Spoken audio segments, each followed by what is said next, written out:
जय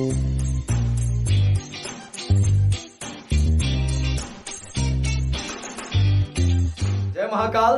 तो आइए आज का क्लास शुरू करते हैं और आज हम देखने वाले हैं लाइव प्रोसेस के बारे में। ठीक है, लाइव प्रोसेस भाग 2 है ये। अगर भाग 1 अभी तक आपने नहीं देखा है तो आई बटन पे क्लिक करके उसे देखें। आइए सीखते हैं आज हमको देखना क्या है, पाचन के बारे में सीखना। ठीक है, कि पाचन क्या होता है, पाचन कैसे होता है। ठीक है, इन सब के बारे में बात करना, जो कि ये सबसे इंपॉर्टेंट है आज का लेक्शन। ठीक है, देखिए पाचन क्या होता है, सबसे पहले देखते हैं पाचन। पाचन क्या होता है, पाचन क्या होता है, जो भी खाद्य पदार्थ हम खाते हैं उसी का पचना क्या होता है, पाचन। लेकिन ऐसे थोड़ी ना आपको कहना है जो हम खाइला वही पाचन, ऐसे नहीं आपको बताना है। पाचन क्या होता है, जटिल पदार्थों का सरल पदार्थों में बदलना पाचन कहलाता है। मीन जटिल का किसमें बदलना, सरल में। जटिल का सरल में बदलना, कौन सा पदार्थ आप यहाँ पे ऐड कर लीजिएगा कि जटिल पदार्थ का सरल पदार्थ में चेंज होना, बदलना पाचन कहलाता है। अब पाचन कराने वाले जितने भी अंग होते हैं उन्हें पाचन तंत्र कहते हैं। पाचन में सहायक अंगों को पाचन तंत्र कहते हैं। अब कौन कौन सा चीज पाचन तंत्र में होता है सहायक, उसको हम देखेंगे।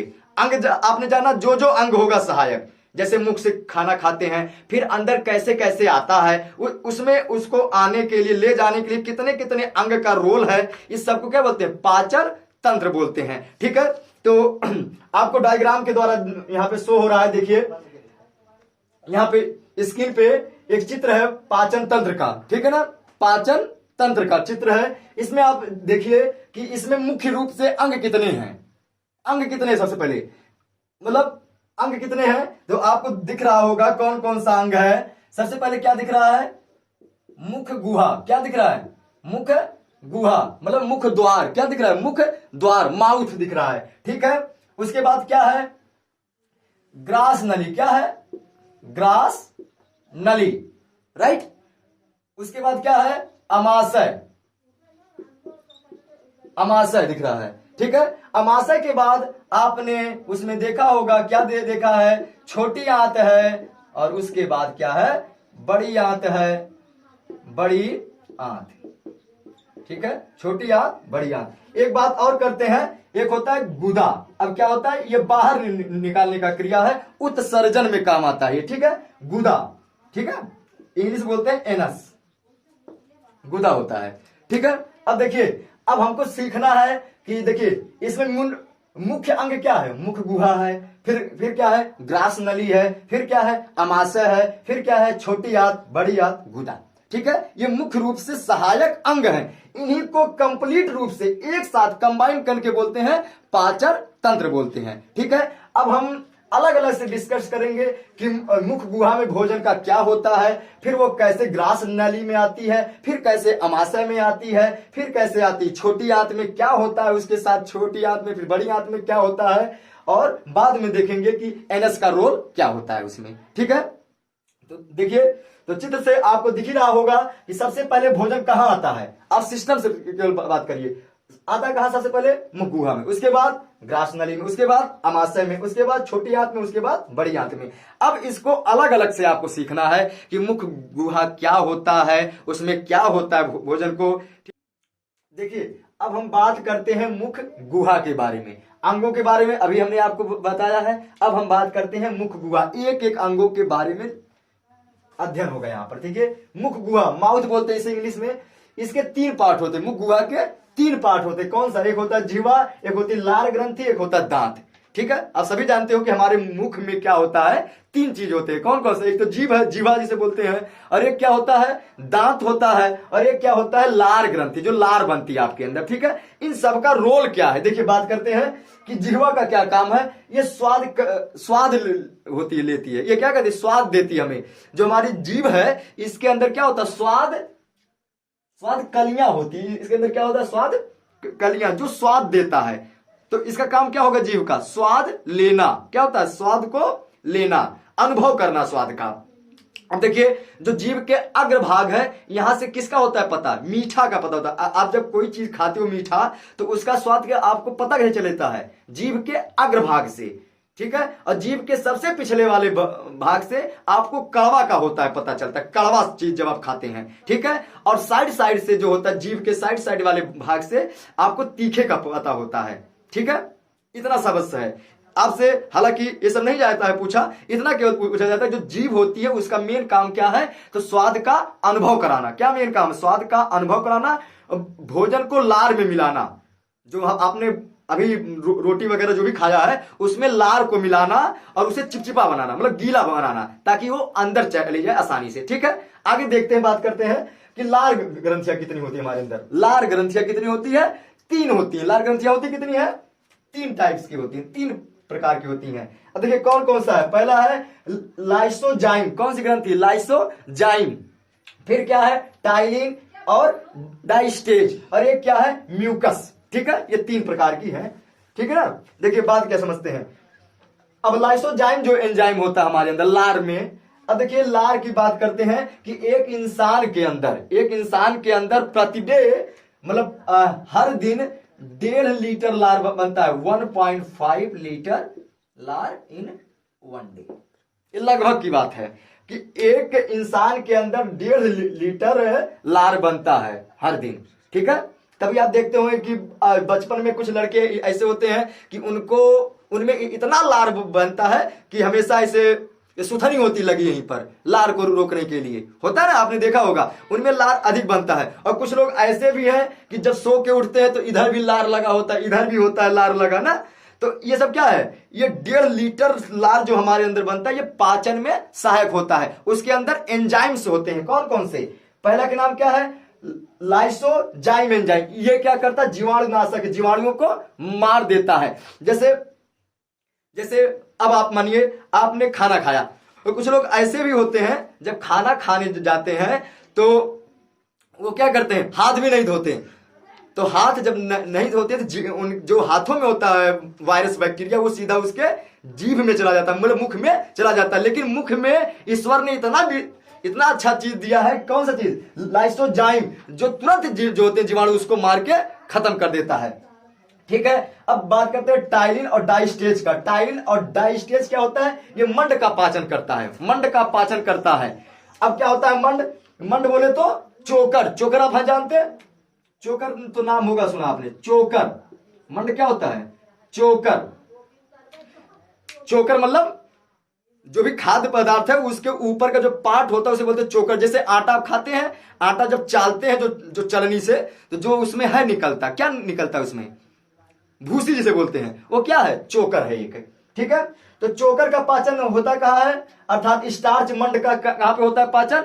लार में पाचन होता है, मुख में पाचन होता है। या आपसे प्रश्न पूछा जाता है कि मंड का पाचन कहां होता है? मुख में होता है। किस एंजाइम से होता है? टाइलिन नामक एंजाइम से होता है। अब बात करते हैं म्यूकस। म्यूकस क्या होता है? यह जो हमने खाया भोजन उसको क्या करता है? चिपचिपा बना देता है, ताकि अंदर आसानी से चला जाए। तो जो आपने सीखा कि म्यूकस का काम क्या है? भोजन को चिपचिपा बनाना, ताकि भोजन आसानी से अंदर चली जाए। अब बात करते हैं दांत भी होता है मुख में, आपने देखा है। दांत कितने होते हैं? 4 टाइप्स के। दांत कितने होते हैं हमारे अंदर? 4 टाइप्स के। जब एडल्ट होता है मनुष्य, एडल्ट बोलते वयस्क वाला जो होता है मनुष्य, जो 18 साल का वोटिंग करने वाला होता है, तो उसके अंदर कितने होते हैं दांत? 32 दांत होते हैं। लेकिन प्रकार तो 4 रहेगा, 4 होंगे प्रकार के, लेकिन दांत कितने होंगे संख्या में? 32 दांत होते हैं। लेकिन जब कोई बच्चा जन्म लेता है तो उसके अंदर दांतों की संख्या 20 होती है। आपसे पूछा जाता है कि नवजात शिशु के अंदर दांतों की संख्या कितनी होती है? 20 होती है। दूध वाले दांत 20 होते हैं, ठीक है।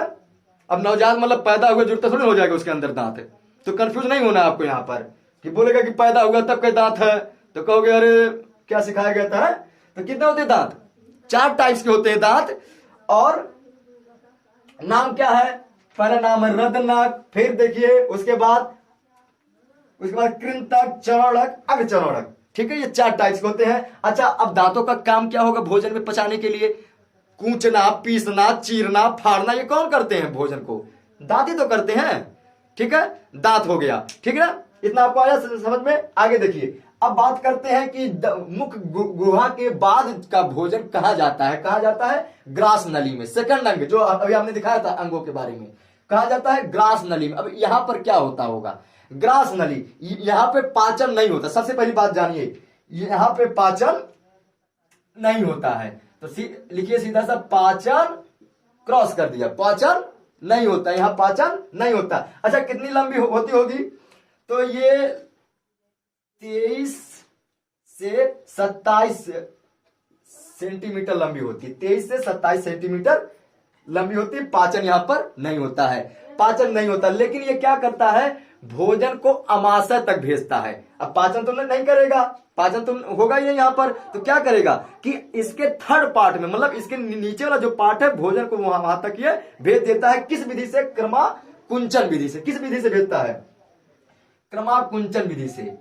क्रमानुकुंचन, क्रमानुकुंचन विधि से, क्रमानुकुंचन विधि से ये क्या करता है? जो हमने खाया है भोजन, उसको क्या करता है? अमाशय तक का भेज देता है। ठीक है, तो इसके शॉर्ट लीजिए, इसके बाद आगे आपको जाता है सिखाया। अब देखते हैं हम आमाशय के बारे में। ठीक है, आमाशय। अब ये क्या होता है? इसमें देखिए, ये आहार नाल का सबसे बड़ा भाग है। क्या है ये? आहार नाल जो हम अभी बताए थे, उसका ये सबसे बड़ा भाग है। आकार इसका मतलब इसका बनावट कैसा होता है? संरचना कैसी होती है? आकार जे आकृति की होती है, मतलब जे जैसे होता है बना, उस टाइप का बना होता है। लंबाई कितनी होती है? 25 सेंटीमीटर होती है। यहां पर देखिए, इसी आमाशय में भोजन 4 घंटे तक रहता है। इसी आमाशय में भोजन 4 घंटे तक रहता है। देखिए, अब बात करते हैं कि इसकी क्रिया क्या होती है आमाशय की। तो जो आमाशय होता है, इसमें जठर ग्रंथि पाई जाती है, जिससे कौन सा रस निकलता है? जठर रस निकलता है। 3 टाइप्स के होते हैं जठर रस। कौन कौन से? HCl, hydrochloric. ठीक है, HCl। अब ये क्या करता है? ये जीवाणुओं का नाश कर देता है, जीवाणु नाशक होता है। फिर क्या निकलता है? पेप्टाइड। पेप्टाइड क्या करता है? प्रोटीन को पेप्टोन में बदल देता है। जो प्रोटीन हम खाए हैं उसको क्या करता है? किस में चेंज करता है? पेप्टोन में चेंज कर देता है। अब बात करते हैं एक तीसरा एंजाइम का नाम क्या है? रेनिन। रेनिन क्या करता है? जो आप दूध खाते हो उसको किस में देता है बदल? दही में बदलता है। दूध को किसे बदलता है? दही में। दूध को दही में चेंज करता है। कौन सा? Rennin enzyme. ठीक है, दूध को किस में चेंज करता है? दही में। ठीक है, देखिए अब हम बात करते हैं छोटी आंत के बारे में। ठीक है, छोटी आंत क्या होता है? देखिए, सबसे पहले छोटी आंत में पूर्ण पाचन होता है। जो भोजन हमने खाया है, पूर्ण पाचन होता है इसका। पूर्ण पाचन बोले तो पूरा हो जाता है यहाँ पे पाचन की क्रिया। ठीक है, और साथ के साथ अवशोषण भी होता है। साथ के साथ अवशोषण भी होता है। एब्जॉर्बेशन भी कहां से होता है? यहीं से होता है। ठीक है, किससे? छोटी आंत से। तो छोटी आंत में भोजन पच जाता है। पूर्ण पाचन कहां पर होता है? छोटी आंत में। और अवशोषण भी होता है कहां पर? छोटी आंत में ही। अच्छा, अब बात करते हैं लंबाई कितनी होती है? तो 6 से 7 मीटर। कितनी होती है? 6 से 7 मीटर होती है इसकी लंबाई। ठीक है, चलिए देखते हैं आगे। अब छोटी आंत से देखिए, छोटी आंत जो होता है, इसके 2 भाग होते हैं। जो छोटी आंत है, इस छोटी आंत में 2 जगह से एंजाइम आते हैं। एक तो पित्त रस आता है। कहां से? पित्ताशय से। अब पित्ताशय जो होता है, ये यकृत के पास में होता है। कहां पर होता है? जो पित्ताशय होता है, ये कहां पर होता है? यकृत के पास में होता है। जो यकृत होता है, यकृत से ठीक थोड़ा सा नीचे होता है। कौन सा? पित्ताशय। जो कौन सा रस निकालता? पित्त रस निकालता है। ठीक है, अब पित्त रस क्या करता है? पित्त रस जो होता है, ये जो हमने खाया था भोजन, उसको क्या करता है? क्षारीय बना देता है। जो हमने भोजन खाया था उसको क्या करता है? क्षारीय बना देता है। जैसे सुनो, क्यों? क्योंकि अभी आपने क्या देखा है कि जो अमाशय था, जो हमारा अमाशय था, इसमें क्या होता था? HCl होता था। HCl बोले तो अम्ल है। क्या है HCl? अम्ल है। HCl क्या है? अम्ल है। अम्ल ने खट्टा कर दिया है। अम्ल ने खट्टा कर दिया है भोजन को। तो भोजन तब तक नहीं मतलब हमारे पेट में पचेगा जब तक वो क्षारीय ना हो जाए। तो क्या करता है? पित्त रस, पित्ताशय से पित्त जो निकलता है, वो क्या करता है? भोजन को क्षारीय बनाता है। और साथ के साथ जो वसा होता है उसका पाचन करता है। फैट, वसा का पाचन करता है कौन? पित्तरस। ठीक है, देखिए ध्यान दीजिएगा, इसमें एंजाइम नहीं होता। देखो यहां पे हमने क्या लिखा, एंजाइम फिर क्रॉस का चिन्ह लगाया, मतलब इसमें एंजाइम नहीं होता, लेकिन तब भी ये पाचन का काम करता है, तब भी ये पाचन का काम करता है। तो एक क्वेश्चन आपसे यहां से पूछा जाता है कि एंजाइम ना होते हुए भी पाचन का काम कौन अंग करता है, तो कौन सा अंग है, पित्ताशय। रस कौन सा निकलता है, पित्त रस निकलता है। ठीक है, एंजाइम नहीं होता तभी ये पाचन का क्रियाकलाप करता है। अब बात करते हैं कि इसका सेकंड पार्ट से जो आती है एंजाइम, देखिए छोटी आंत में एक तो पित्त रस से पित्ताशय आता है, और ये क्या होता है, अग्नाशय से क्या आता है, ये सारे आते हैं एंजाइम जो अभी नीचे है, भी आपको बताया जा रहा है। अग्नाशय क्या है, एक ग्रंथि है। क्या है अग्नाशय, अग्नाशय एक ग्रंथि है, ग्लैंड्स है, जो क्या करती है, पूर्ण पाचक एंजाइम निकालती है। तो आपसे प्रश्न पूछा जाता है कि पूर्ण पाचक एंजाइम कौन सा अंग निकालता है, तो नाम क्या है, अग्न्याशय पूर्ण पाचक एंजाइम निकालता है। अब देखिए एंजाइम को हिंदी में बोलते हैं विकर, क्या बोलते हैं, विकर, विकर। तो कंफ्यूजन आपको होना नहीं है, विकर मतलब क्या होता है, एंजाइम। विकर बोले तो एंजाइम, विकर बोले तो एंजाइम। पूर्ण पाचक एंजाइम कौन निकालता है, अग्न्याशय निकालता है। अग्न्याशय क्या है, एक ग्रंथि है। अच्छा देखिए अग्नाशय से 3 टाइप के एंजाइम निकलते हैं, कौन कौन से, लाइपेज, लाइपेज क्या करता है, वसा का पाचन करता है। एमाइलेज ये क्या करता है, मंड का पाचन करता है। मंड कौन होता है, चोकर, अभी मैंने बताया स्टार्च इंग्लिश में बोलते हैं। फिर देखिए अब ये टिप्सिन, टिप्सिन निकालता है। टिप्सिन क्या करता है, पेप्टोन को पेप्टाइड में बदल देता है। किसमें बदलता है, पेप्टोन को पेप्टाइड में बदलता है। अब सुनिए पेप्टोन आया कहां से, अमाशय में बात जब हमने किया था, तो अमाशय में जो रेनिन था, जो रेनिन वाला एंजाइम था, ये क्या करता था कि प्रोटीन को चेंज करता था, किसमें, पेप्टोन में। किसमें चेंज करता था, पेप्टोन में। तो प्रोटीन को पेप्टोन में कौन चेंज करता है, रेनिन। तो यहां पे प्रोटीन पचा नहीं पचा, तो प्रोटीन का पाचन अमाशय में नहीं होता है। तो अब देखिए कहां पर आ गया, अब आ गया किस हाथ में, छोटी हाथ में आ गया। तो टिप्सिन क्या किया कि जो ये बनाया था पेप्टोन की ने, रेनिन ने, तो ये क्या करता है, पेप्टोन को पेप्टाइड में चेंज कर देता है। ठीक है, जो टिप्सिन है ये क्या करता है, पेप्टोन को पेप्टाइड में चेंज कर देता है, बदल देता है बोले तो। ठीक है, अब हम आगे सीखेंगे बड़ी आंत के बारे में। बड़ी आंत पर ही जाकर के सारी क्रिया समाप्त हो जाती है। हम बात करते हैं बड़ी आंत के बारे में, देखते हैं क्या होता है बड़ी आंत। देखिए आहार नाल का यह सबसे अंतिम भाग है, आहार नाल का यह सबसे अंतिम भाग, मतलब पाचन तंत्र का यह सबसे अंतिम भाग है। ठीक है, इसकी लंबाई कितनी होती है, 1.5 मीटर, लगभग 1.5 मीटर होता है। ठीक है, ये क्या करता है, जल का अवशोषण करता है। जल का अवशोषण, देखिए जल का पाचन नहीं होता है, जल का सीधा अवशोषण होता है। जल का पाचन नहीं होता है, जल का सीधा क्या होता है, अवशोषण होता है। क्योंकि जल के अणु जो होते इतने मतलब बारीक होते, छोटे होते हैं कि पचाने का कोई आवश्यकता ही नहीं, उसको सीधा हजम कर सकते हैं हम, मतलब अवशोषित कर, अवशोषण में ले सकते हैं उसको। ठीक है, तो जल का क्या होता है, यहां पर सीधा अवशोषण होता है। और इसी आहार, इसी बड़ी आंत में नीचे के साइड अपेंडिस अंग पाया जाता है, अपेंडिस पाया जाता है। अपेंडिस क्या है, एक अवशेषी अंग है। अपेंडिस क्या इस समय क्या, इसको किसमें गिनती करते हैं हम सब, अवशेषी अंग में। अपेंडिस का कोई काम नहीं हमारे अंदर। ठीक है, अपेंडिस अंग जो होता है कहां पर होता है, बड़ी आंत में नीचे की साइड होता है, जो कि आपको चित्र के द्वारा दिखाया जाएगा, दिख रहा है यहां पर। ठीक है, अपेंडिस क्या होता है, एक अवशेषी अंग है। ठीक है, अवशेषी अंग है अपेंडिस।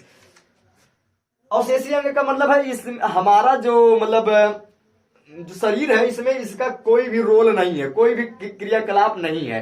तो जब कभी अपेंडिस अंग में सूजन आ जाती है, फूल जाता है, तो ये चुभने लगता है बड़ी आंत में। ठीक है, क्योंकि उसी के नीचे होता है, तो उसमें वह दर्द करने लगता है, चुभने लगता है। तो डॉक्टर इसको काट करके बाहर कर देता, फेंक देता है, क्योंकि काम है नहीं इसका।